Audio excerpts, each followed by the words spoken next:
Hey everybody, Stephen here, and for today's video, I'm going to show you a hip stretch that I've been doing more of, and it's just one of those things that's kind of been a culmination of a bunch of other things that I've seen, and then just happened to think of some way that I could do a hip stretch more passively.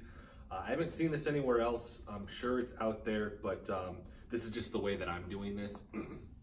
You will need a band for this. This is a little bit thicker than I would recommend people start with.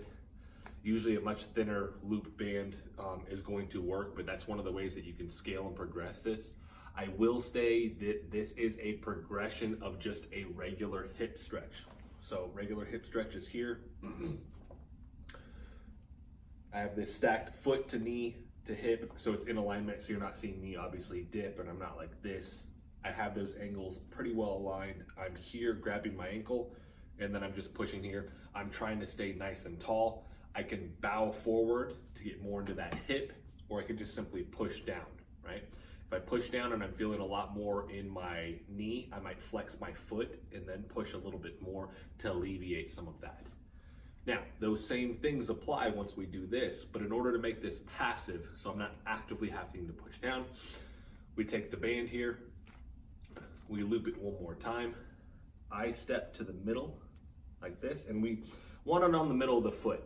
And you will need shoes for this, okay? Or something, because if you put this on the bare foot, it doesn't feel really good on the arch. So, once we're there, you simply, essentially, pull this up, and now it's higher up on the leg. I don't want it way down here low, higher towards the knee, but obviously not on the knee. Now that I'm there, when I hold this here, and I'm just grabbing here to make sure that I stay upright, this is pulling my knee down for me. Right?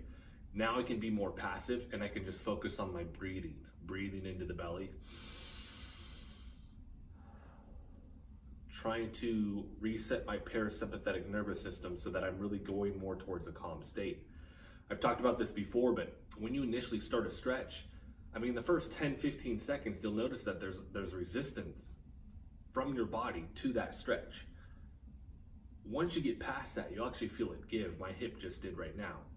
It's a pretty strange sensation, but you'll actually just feel it completely relax and then it'll drop. So now I can hold this position. If I wanted more tension, which I don't technically need, this is plenty, I could bow forward more. I could still do the flexing my foot technique, right? I could just hang out here. And for me, this is more of a, I can hang here just a little bit longer. Like I said, this is more passively getting into this position. Hanging here for about 30, maybe 45 seconds, maybe 60. I wouldn't necessarily go longer than a minute. I think that's going to be a little bit excessive, because at that point, if you're able to just hold this for long, crazy periods of time, you're probably doing other stretches to get this a little bit deeper, right? For me, progressing towards that though is really allowing my body, because I have tight hips, to get here passively, and then later on using something like the grip approach or DNS, trying to get there actively so that I can improve motor control function and just prevent injury with any of the movements where I'm utilizing my hips more, like deadlifts and goblet squats, kettlebell swings, things like that. So at this point, we are approaching obviously that minute mark. I'm getting a good stretch in there. I will say I have the towel here. I could layer this on top and then put the band on top of that. If the band on your skin is just, it's too much, right? It's just too sensitive for that.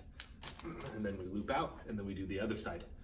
And like I said, I'll go that 30 seconds to a minute, definitely at least a minimum of that 30 seconds, because as I mentioned, the first 10-15 seconds, your body's just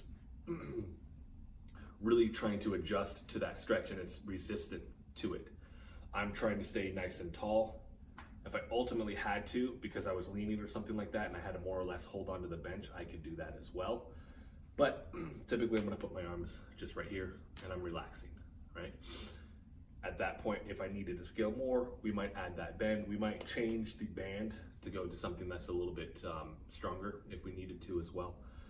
We don't wanna go too strong. We're not trying to tear anything. We're not trying to push the joint way past its limit. This is just, like I said, so I can create a situation where I can passively hang out in this range of motion and allow my body to adapt to that.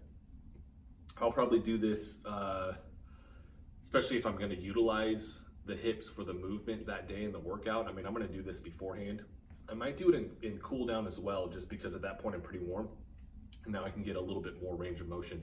And I'm really trying to convince the body, right, that it has access, or just show it that it has access to this range of motion, and that it should open that up for me, right? So that is it, guys.